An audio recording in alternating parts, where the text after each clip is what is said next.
El contraalmirante Diego Ferrán llevaba 9 días en coma. Un accidente en la carretera de la costa, cerca de Cádiz, decían. Sin testigos, sin explicaciones. Su hijo, Mateo, tenía 3 años. Se sentaba cada tarde en la misma silla junto a la cama, abrazando un peluche gastado, mirando las máquinas respirar por su padre.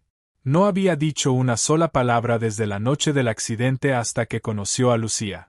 Aquella tarde, mientras ella ajustaba la vía intravenosa del almirante, una manita pequeña le sujetó la muñeca con una fuerza que no correspondía a un niño de 3 años. Mateo miraba fijamente hacia la puerta, hacia el hombre de traje gris que firmaba el registro de visitas. «Finge ser mi mamá», susurró. «Por favor, él cree que no me acuerdo». Lucía se quedó completamente inmóvil. El Hospital Naval de la Bahía se alzaba sobre un acantilado bajo, con vistas al puerto, el tipo de edificio que llevaba tantos años sirviendo a la Armada que la brisa salada se había filtrado hasta en el hormigón.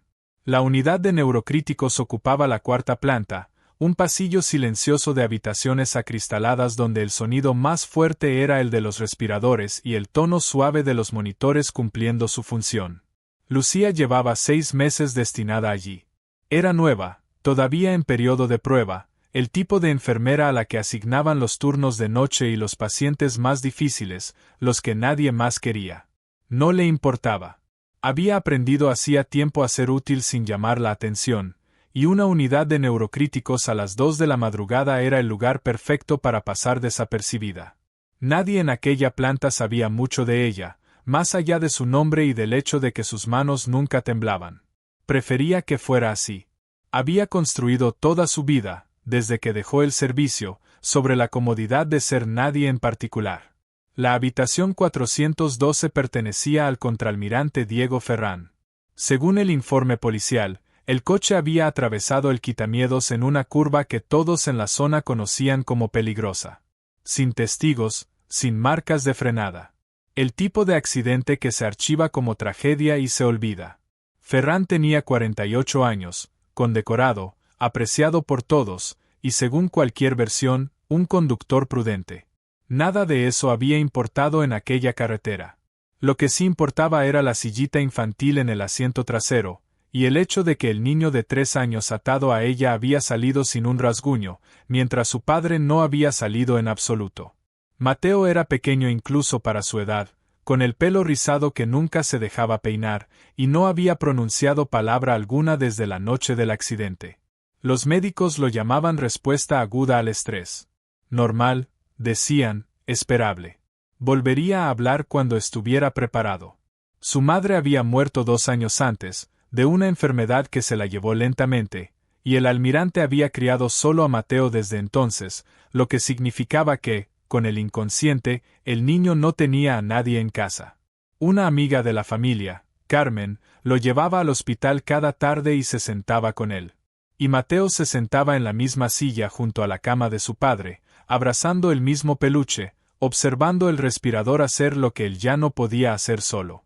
Lucía se dio cuenta de aquel silencio sin proponérselo. Simplemente hablaba con Mateo igual que hablaba con todo el mundo, de manera directa, sin la voz cantarina que la mayoría de los adultos reservaban para los niños en los hospitales. Le explicaba para qué servían las máquinas. Le preguntaba el nombre del peluche y no se mostraba decepcionada cuando el niño no respondía. Se agachaba a su altura durante los controles y le decía en voz baja que las cifras de su padre se veían estables ese día, porque un niño que pasaba 6 horas sentado en aquella silla merecía saber algo cierto. Mateo empezó a seguirla con la mirada al terminar la primera semana.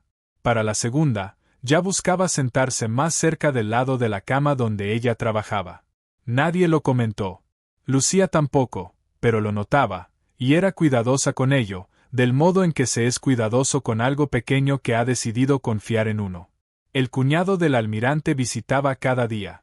Se llamaba Ricardo Solana, hermano mayor de la difunta esposa, el único familiar cercano, y la persona a quien el juzgado había concedido la tutela temporal de Mateo y el poder para decidir sobre el tratamiento médico del almirante mientras éste permaneciera inconsciente. Rondaba los 55 años, bien vestido, invariablemente cortés. Llevaba café a las enfermeras del turno. Recordaba sus nombres. Se sentaba con el almirante 1 hora cada tarde y le hablaba con suavidad, como sugerían los folletos que hicieran las familias, y hacía preguntas cuidadosas sobre la configuración del respirador y las evaluaciones neurológicas. Todo el mundo en la planta lo apreciaba. Lucía también, de esa manera distante y profesional en que apreciaba a la mayoría de los familiares que no le complicaban el trabajo. Nunca lo había mirado con detenimiento. No había tenido motivos para hacerlo. Fue un jueves por la tarde, 20 minutos después de comenzado el horario de visitas, cuando todo cambió para siempre, y lo que Mateo hizo a continuación fue la razón por la que esta historia existe. Lucía estaba ajustando la vía intravenosa del almirante, comprobando el goteo contra la hoja de registro, el trabajo ordinario y cuidadoso de una enfermera en una habitación donde nada había cambiado en 9 días. Ricardo se encontraba en el mostrador del pasillo, firmando el registro de visitas con una mano y sosteniendo una bandeja de cafés con la otra, riendo por algo que había dicho la enfermera de guardia. Mateo estaba en su silla. Carmen había salido a atender una llamada. Era un momento tan tranquilo y anodino como cualquier otro que aquella unidad hubiera producido en toda la semana. Y entonces una manita se cerró alrededor de la muñeca de Lucía con una fuerza que no correspondía a un niño de 3 años. Mateo no miraba a Lucía. Miraba a través del cristal, hacia el hombre de traje gris que firmaba su nombre en el mostrador. Su rostro se había puesto pálido, y no era por la luz del hospital. Entonces habló por primera vez en 9 días, en una voz tan baja que apenas cruzó los 2 pasos que los separaban. «Finge ser mi mamá», susurró. «Por favor, él cree que no me acuerdo». Lucía se quedó completamente quieta. Su mano seguía sobre la vía, su cuerpo aún inclinado hacia la cama, pero todo lo demás en ella se había detenido, del modo en que se detiene todo cuando el suelo que uno pisaba resulta ser otra cosa por completo. Mantuvo la voz serena por puro instinto entrenado y preguntó, muy bajito, a quién se refería. Mateo no señaló. No necesitaba hacerlo. Sus ojos no se habían apartado del hombre del mostrador.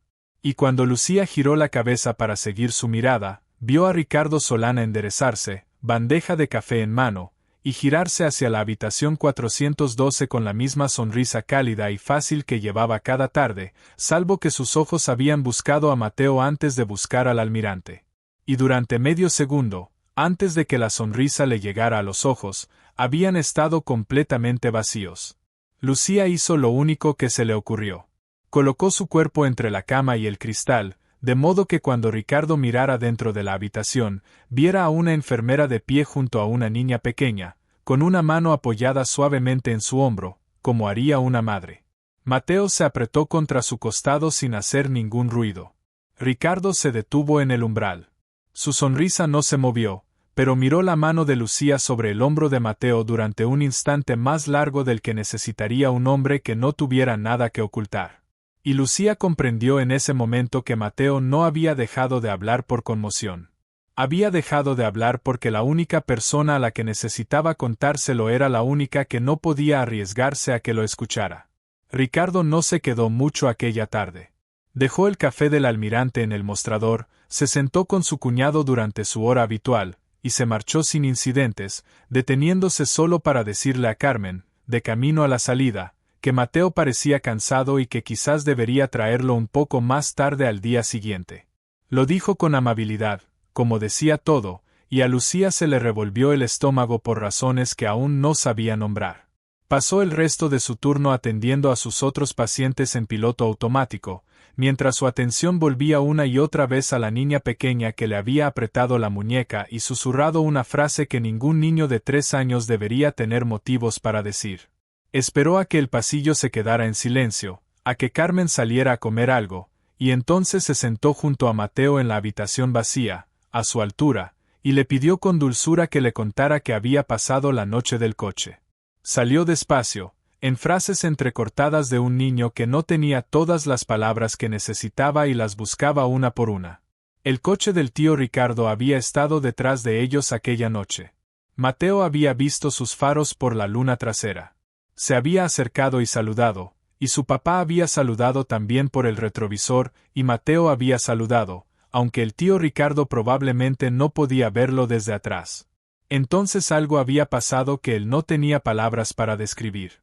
Hizo un movimiento brusco con la manita, la carretera yendo hacia un lado y el coche hacia otro. Y después hubo ruido y frío y la lluvia entrando.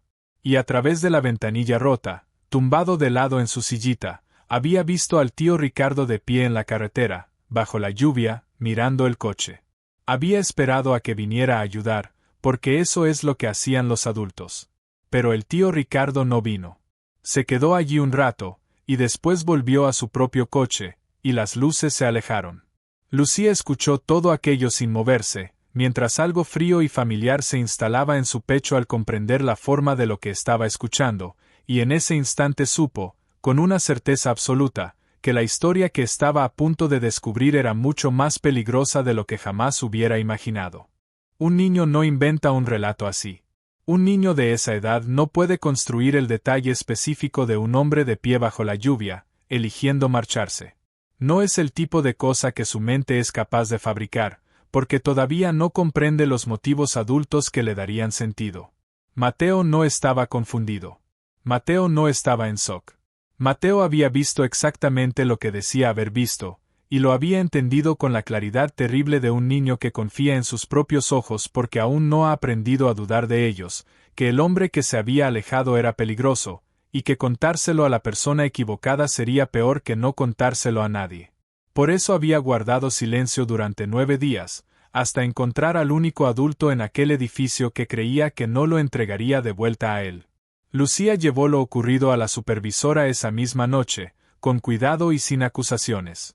Lo planteó como una preocupación, algo que el niño había dicho sobre la noche del accidente que quizás valdría la pena comunicar a la policía.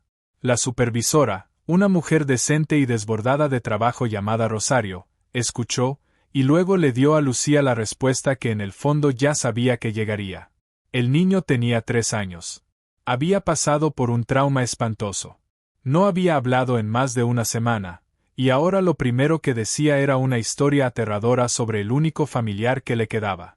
Claro que daba miedo. Eso era lo que hacía el trauma en la mente de un niño. Convertía a quienes intentaban ayudar en monstruos. El señor Solana era su tutor legal. También estaba de duelo, a su manera. Y sería cruel e improcedente que una enfermera en periodo de prueba sugiriera que un familiar afligido le había hecho algo al padre de esa niña. Que se ocuparan los profesionales de la psicología del niño. Que Lucía se limitara a su trabajo.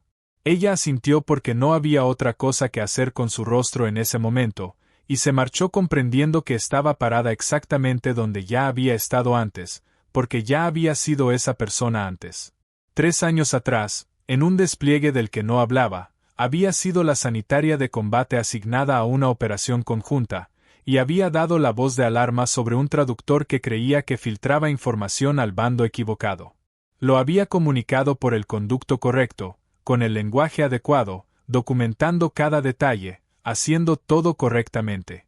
Y la habían ignorado porque la operación ya estaba en marcha, y su advertencia resultaba inconveniente, y al final ella no era más que la sanitaria. La emboscada que siguió mató al cabo primero Andrés Vidal, su mejor amigo en aquella unidad, un hombre de Sevilla que se reía de sus bromas y le enseñaba fotos de una hija a la que estaba a punto de conocer.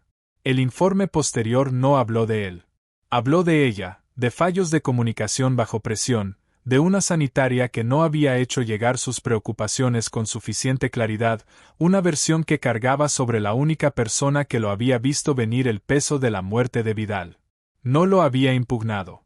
Impugnarlo habría significado una revisión, y una revisión habría significado arrastrar a la familia de Vidal de vuelta al peor día de sus vidas, y en el fondo, alguna parte de ella ya había decidido que merecía cargar con aquello. Se había licenciado en silencio, había cambiado de ciudad, y había construido una vida entera alrededor de no volver a ser la persona que alzaba la voz. Pero esta vez era distinto. Algo se había asentado en ella para cuando llegó a su coche aquella noche, una decisión tranquila y completa. No iba a dejar que la silenciaran una segunda vez.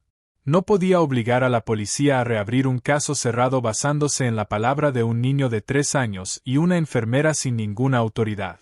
Pero podía hacer lo único que había fallado en hacer con suficiente rigor 3 años atrás. Podía construir un expediente. Empezó a observar con la atención con la que la habían entrenado a observar. Anotó las horas exactas en que Ricardo llegaba y se marchaba. Notó, en los días siguientes, que había empezado a pedir quedarse a solas con el almirante, enviando a Carmen y a Mateo a la cafetería durante sus visitas, algo que un familiar afligido podría hacer, o algo que haría un hombre que no quería testigos en la habitación.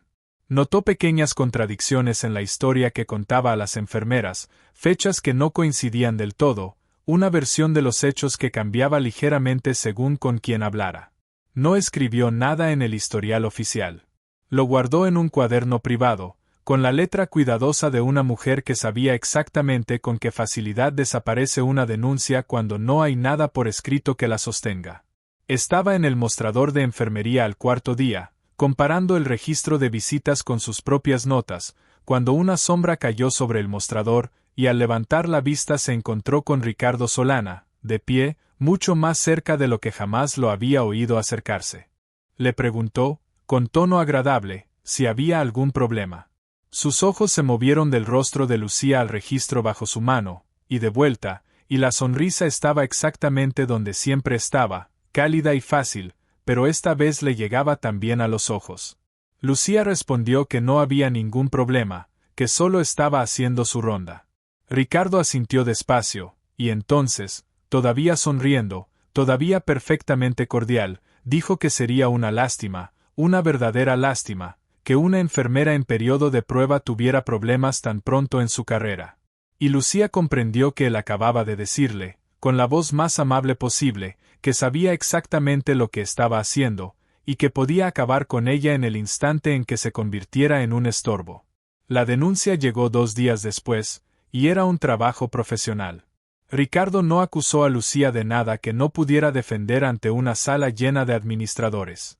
Simplemente expresó su preocupación, como tutor legal de una niña traumatizada de 3 años, porque una enfermera en prueba había pasado tiempo a solas con su sobrino, haciéndole preguntas capciosas sobre la noche del accidente y animando a un niño asustado a repetir una historia que el propio personal psicológico del hospital ya había calificado como respuesta al estrés. Usó la palabra inestable una sola vez, con cuidado, y solo en referencia a la situación, no a Lucía directamente.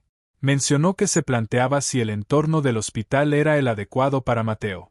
Para cuando terminó la reunión, Lucía había sido apartada por completo del equipo que atendía al almirante, reasignada al otro extremo de la planta, con una nota en su expediente sobre mantener límites profesionales con los visitantes pediátricos. Nadie alzó la voz. Nadie la acusó de mentir. Todo se manejó con la misma eficiencia institucional y cortés que había puesto fin a su carrera militar 3 años antes. Y no tardó ni 40 minutos. Lo que descubrió esa misma tarde, en una conversación con Carmen en la cafetería que Carmen ni siquiera sabía que era importante, fue la pieza que hizo que todo encajara de golpe. Elena Solana, la madre de Mateo, no había dejado un patrimonio sencillo. Existía un fideicomiso familiar por parte de ella, dinero heredado de sus padres, estructurado de modo que, si Elena moría, pasaba a su esposo y a su hija, y si no había esposo ni hija supervivientes, revertía a sus hermanos. Elena había muerto 2 años atrás. Ricardo había impugnado la estructura del fideicomiso en su momento, discretamente, y había perdido. Lucía se quedó sentada en aquella cafetería, con un café ya frío frente a ella, comprendiendo que Ricardo Solana no era un cuñado afligido que había entrado en pánico en el lugar del accidente y tomado una decisión cobarde. Era un hombre que había estado de pie bajo la lluvia aquella noche, confirmando un resultado. Y ese resultado había quedado incompleto por una sola persona, porque una sillita infantil en el asiento trasero había hecho exactamente lo que estaba diseñada para hacer, lo que significaba que Mateo no era un testigo que él pudiera controlar. Era el último obstáculo entre él y todo lo demás. Lucía acudió a la administración por segunda vez esa noche con la información del fideicomiso, y le dijeron, con amabilidad y firmeza, que especular sobre los asuntos financieros de una familia estaba completamente fuera de las competencias de una enfermera, y que otro intento de plantear aquello se trataría como una falta formal de conducta. Salió de turno a las 7. Condujo hasta su casa. Se sentó en su apartamento con el teléfono en la mano durante 2 horas, intentando decidir a quién podía llamar que realmente la escuchara. Y cada nombre que se le ocurría la llevaba al mismo muro. Era una enfermera en prueba, con una nota disciplinaria en su expediente, haciendo una acusación de intento de asesinato contra un hombre con tutela legal y sin antecedentes penales, basándose en la palabra de un niño de 3 años que había estado mudo durante 9 días. Nadie iba a mover un dedo por eso. No lo bastante rápido. No esa noche. A las 11:40 sonó su teléfono. Era Carmen, y estaba llorando. A Lucía le costó un momento entender lo que le estaba contando. Habían encontrado a Mateo escondido bajo la cama del hospital, en la habitación 412, alrededor de 1 hora antes, acurrucado contra la pared del fondo, detrás del carro de material, temblando tanto que no lograron sacarlo de allí durante casi 20 minutos. Nadie sabía cuánto tiempo llevaba escondido. El tío Ricardo había estado de visita, había salido a atender una llamada, y cuando volvió, la silla estaba vacía. Y entonces Carmen dijo algo que hizo que a Lucía se le helara la sangre en las venas, que había sido el propio Ricardo quien lo había encontrado, quien se había arrodillado en el suelo para sacarlo, tan paciente, tan tierno, diciéndole a todo el mundo que el niño solo había tenido una pesadilla en la silla y se había asustado, y que esa misma noche se lo llevaría a casa con él, porque ya tenía preparados los papeles para obtener su custodia completa, y después de aquel incidente todos coincidían en que Mateo necesitaba un ambiente más tranquilo que una habitación de hospital. Lucía ya estaba en movimiento antes de que Carmen terminara la frase. No se cambió la ropa que llevaba puesta desde que había llegado a casa.